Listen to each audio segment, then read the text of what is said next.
Nah, pada saat Anies melakukan prosesi penancapan hiu di wihara, mengapa Ustadz Somad mingkem saja? Saya membayangkan satu hal, sahabat Indonesia.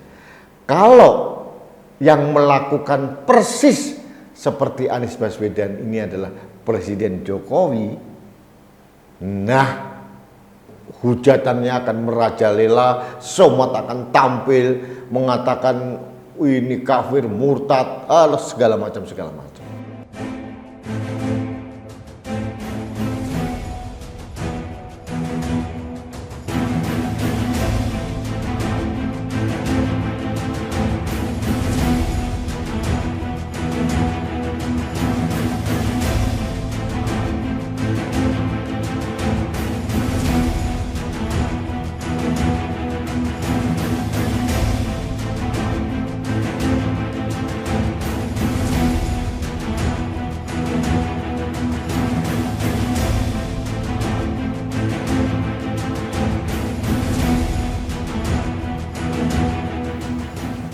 Halo sahabat Indonesia, kita bertemu lagi dalam Opini Rudi.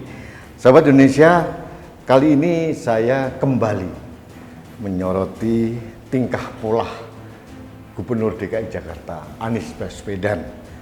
Saya kali ini tidak bicara tentang Formula E yang sedang dalam proses interpelasi, tapi saya menyoroti kelakuan Anies pada saat dia mengunjungi wihara di salah satu wihara di Jakarta.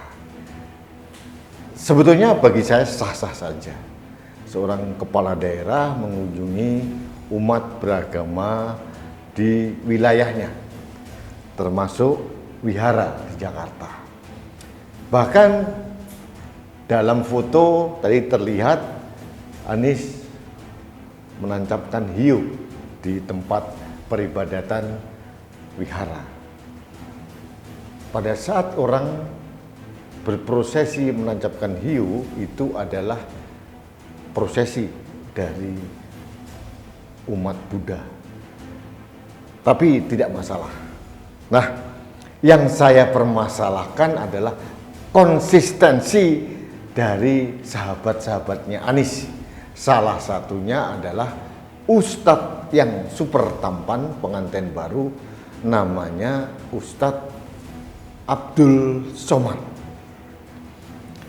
Ustadz ini super tidak konsisten gitu ya.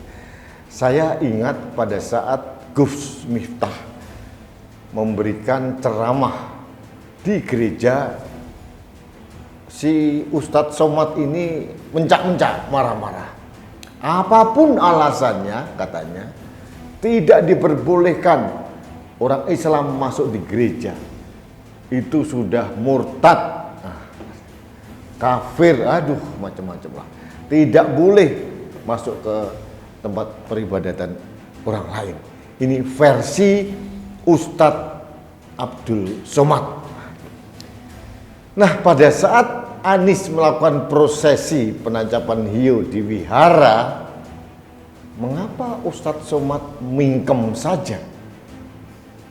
Ini bagi saya semakin menguatkan bahwa pernyataan Ustadz Somad itu tebang pilih, tidak objektif, tidak berdasarkan fakta dan data, atau mungkin tidak berdasarkan ilmu agama.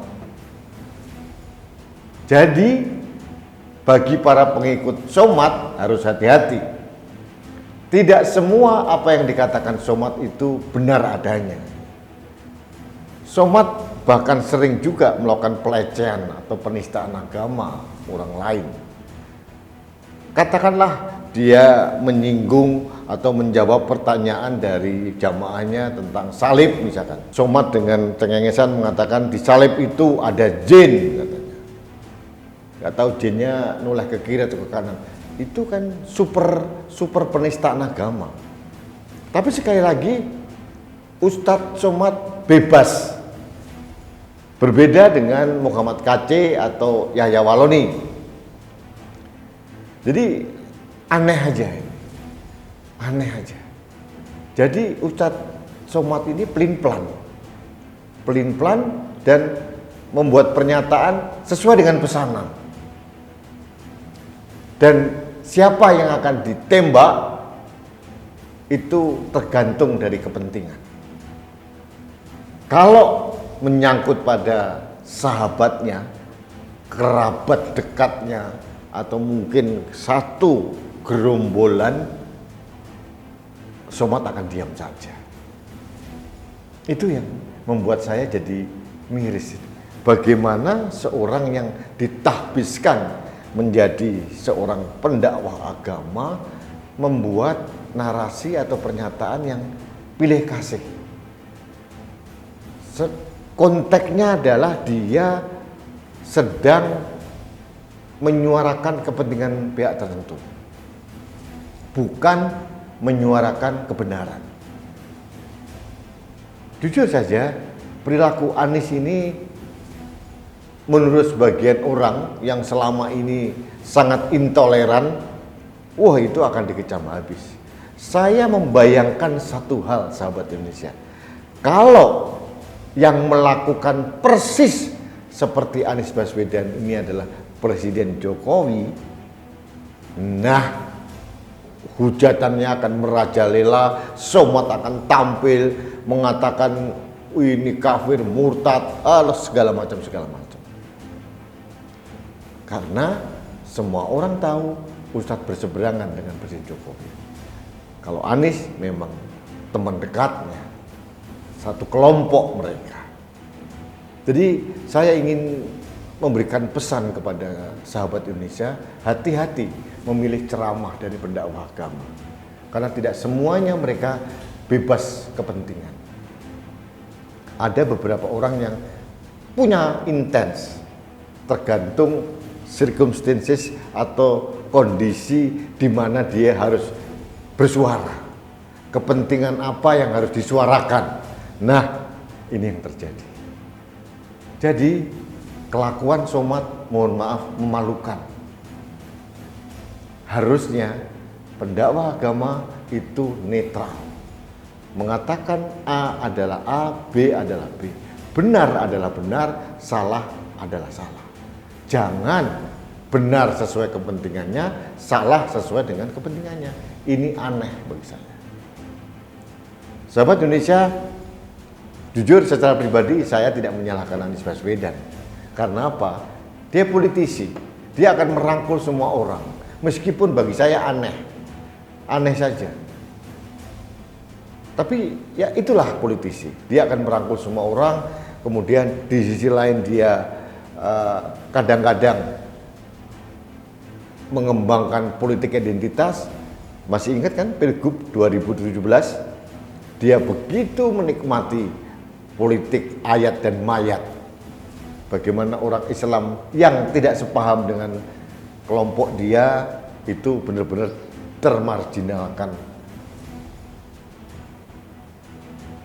Susah sekali menelaah dengan akal sehat orang-orang seperti Anies Baswedan dan kawan-kawan ini. Tapi itulah politik. Saya tidak membahas masalah itu. Yang saya bahas adalah konsistensi dari pendakwah agama. Saya ngetes ini. Ada nggak Somad berkomentar? Memang saya tunggu beberapa hari. Ada nggak Felix Xiao berkomentar? Ada nggak Yahya Waloni berkomentar? Ada nggak Alfian Tanjung berkomentar tentang hal yang dilakukan oleh Anies? Tidak ada semua. Tapi mereka mengkritisi semua apa yang dilakukan oleh Presiden Jokowi, apapun yang dilakukan oleh Presiden. Ada lagi Ustadz satu lagi yang suka cengengesan menghina Presiden, Al-Habsyi. Sama. Apa komentarnya Al-Habsyi dengan kelakuannya Anies di wihara? Tidak ada. Artinya apa? Kampret kan? Lucu. Jadi mereka berkomentar sesuai dengan kemauannya. Kalau temennya yang berbuat sesuatu didiamkan saja. Kalau ada orang yang tidak sesuai dengan dia melakukan hal sama, wah dikecam habis-habisan. Ini bukan sosok penceramah agama yang wajib kita muliakan. Karena apa? Sangat tidak konsisten. Itu poin saya pada opini Rudi kali ini. Baik, sahabat Indonesia, demikian opini saya kali ini, dan tetap saya mengajak Anda untuk taat protokol kesehatan. Salah satunya dengan menggunakan masker, karena masker saya melindungi Anda, masker Anda melindungi saya, masker kita melindungi Indonesia. Salam satu Indonesia, salam budaya Nusantara, salam toleransi, dan salam sehat untuk Indonesia. Saya Rudi S. Kampung.